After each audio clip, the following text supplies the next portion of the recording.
Yang kedua, bentuk kezaliman adalah zalim kepada diri sendiri.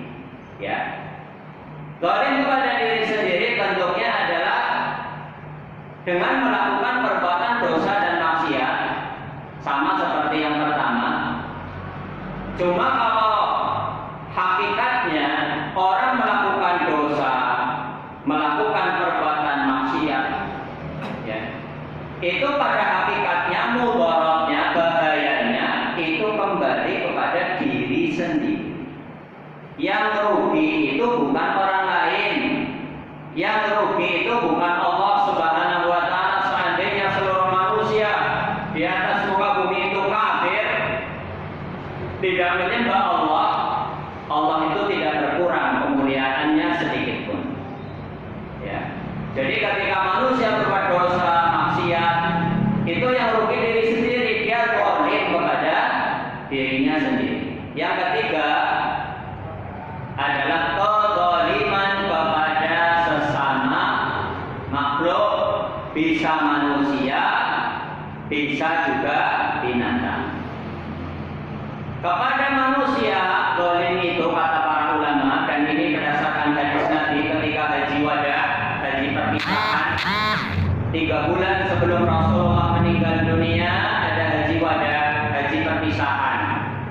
Rasulullah bersabda pada hari Arafah, ya, tanggal 9 Dzulhijjah, ketika kaum muslimin yang mengerjakan haji itu berkumpul, Rasulullah itu bersabda, inna dima'akum, sesungguhnya darah-darah kalian, wa a'radakum, kehormatan-kehormatan kalian, wa amwalakum, dan harta-harta kalian, bainakum haramun alaikum, itu diharamkan atas kalian.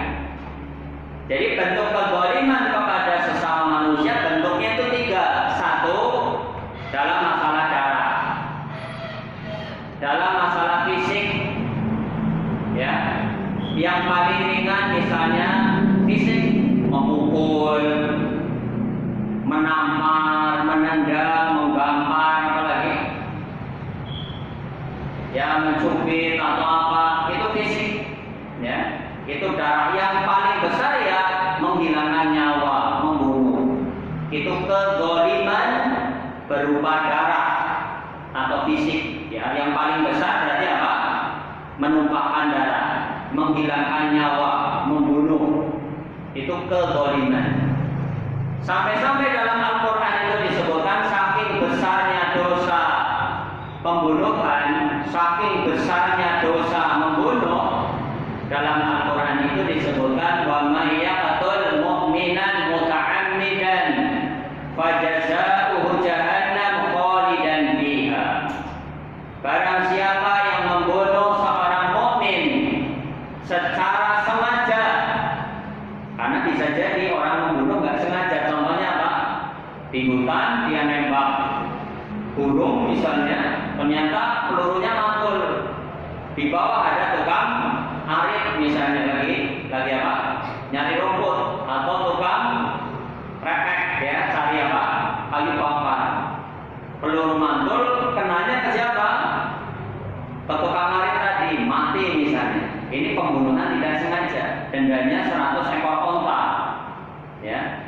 Dendanya 100 ekor onta, bukan berarti apa? Dimaafkan atau apa tadi? Bebas dari hukuman, enggak, ada hukumannya, denda 100 ekor unta. Kalau satu unta 30 juta, berarti berapa? 3 miliar, ya.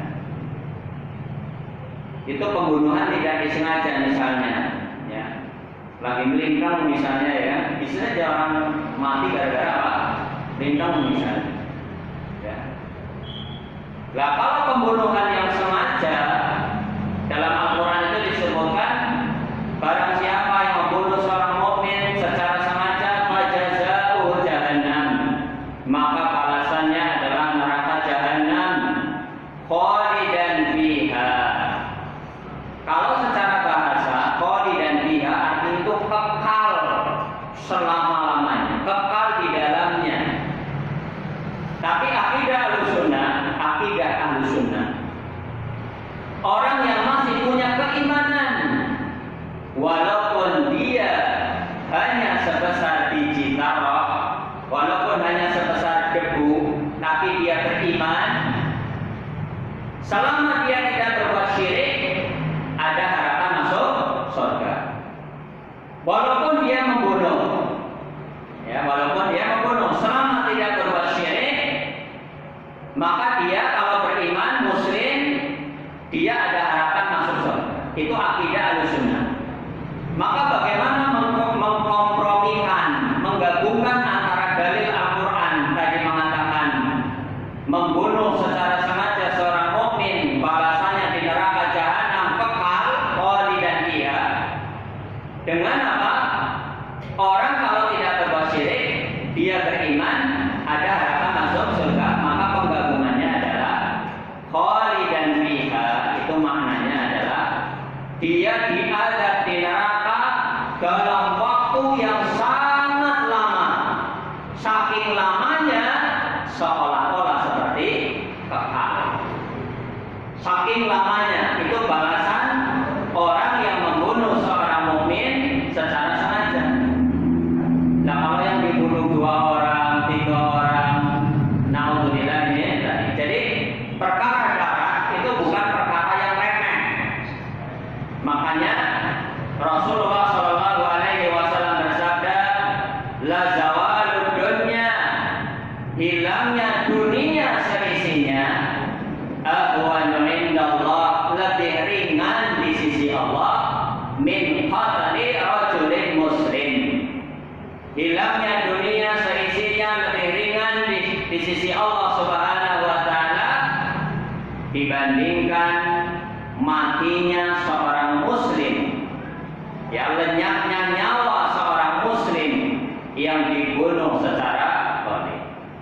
Jadi masalah darah yang pertama. Yang kedua, zalim kepada sesama manusia adalah dalam masalah harta, ya, dalam masalah apa? Harta, mencuri hartanya, merampas hartanya, membegal hartanya, atau dia punya hak sebagai karyawan, gajinya itu ditahan, itu zalim, ya. Atau mungkin ya kezaliman yang berkaitan dengan harta, termasuk misalnya utang, udah punya, bisa nyarutang, utang misalnya 1 juta, dia udah punya duit tuh untuk nyarutang tuh, tapi diundur-undur, bangko disit lah, buat tuku apa disit lah, ya, liane disit, nah ini zalim, ya. Matlul ghaniyyi dzulmun, menunda-nunda pembayaran hutang, padahal orang itu sudah punya, sudah mampu. Kata Nabi Shallallahu Alaihi Wasallam termasuk perbuatan zalim. Itu kezaliman, ya, ada 3 macam. Satu apa tadi? Kezaliman kepada Allah. Yang kedua, kezaliman kepada diri sendiri. Yang ketiga, kezaliman kepada sesama makhluk. Kepada manusia tentunya ada 3 dalam masalah darah atau fisik. Yang kedua dalam masalah harta, dan yang ketiga dalam masalah a'rad. A'rad itu kehormatan. Dia nggak dipukul secara fisik, dia nggak dilukai secara fisik, tapi kehormatannya dijatuhkan. Ya, misalnya difitnah, ya, misalnya bapak anu, misalnya bapak bulan, dia itu apa? Dijatuhkan kehormatannya. Ya, misalnya diceritakan, itu bisa fitnah, bisa ghibah. Kalau fitnah itu tidak nyata, tidak nyata. Misalnya orang ini baik-baik tapi kemudian difitnah, misalnya pernah mencuri, ya, itu fitnah. Kalau ghibah itu nyata, real. Tapi orang yang dirasani itu gak suka kalau itu didengar. Itu juga termasuk dosa kezaliman yang berkaitan dengan kehormatan. Contoh misalnya, ya, seseorang punya utang banyak, nyata memang utangnya apa? Banyak. Tapi kan kalau tersebar aibnya punya utang banyak, kira-kira orang ini suka apa enggak? Kan nggak suka. Nah, ini ada orang cerita, tahu dia, ya, ibu Ulana misalnya, si A utangnya tuh dia, 1 ratusan juta. Ini kalau didengar orangnya suka apa enggak? Tidak suka. Padahal apa? Nyata. Itu termasuk zalim dalam masalah kehormatan atau tuduhan-tuduhan yang lain yang berkaitan dengan kehormatan. Kalau dengan hewan ya contohnya tadi, ya seorang wanita disiksa di neraka gara-gara seekor kucing tidak dikasih makan, tidak dikasih minum sampai mati. Pada zaman tabi'in ada seorang tabi'in itu lewat bersama sahabat namanya Abdullah bin Umar. Lewat di sebuah jalan atau tempat kumpul itu, di situ banyak pemuda lagi latihan memanah. Tapi yang dijadikan sasaran panah itu ayam hidup. Jadi ayam hidup ya dijadikan apa? Sasaran panah, sasaran tembak, gampangannya begitu. Buat latihan. Kemudian apa? Ketika tabi'in tadi lewat dan sahabat Abdullah bin Umar lewat, para pemuda ini lihat ada sahabat, langsung semuanya kabur. Karena mereka tahu ya menjadikan hewan hidup sebagai apa? Target sasaran. Kecuali ditembak, dimakan, seperti kita berburu di hutan, ya. Memang tujuannya untuk berburu, ini buat latihan, ya, buat latihan. Jadi apa? Kezaliman. Itu kezaliman kepada binatang. Ditegur oleh sahabat, ya, takutlah kalian kepada kezaliman, walaupun itu hanya kepada seekor binatang.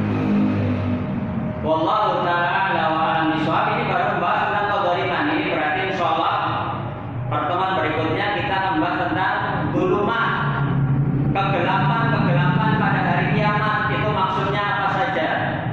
Ya, bentuknya seperti apa kegelapan pada hari kiamat? Ini masih berlanjut. So, berarti kalau ada umur panjang, insyaallah kita lanjut hadis yang ini, berarti seri yang kedua. Wallahu ta'ala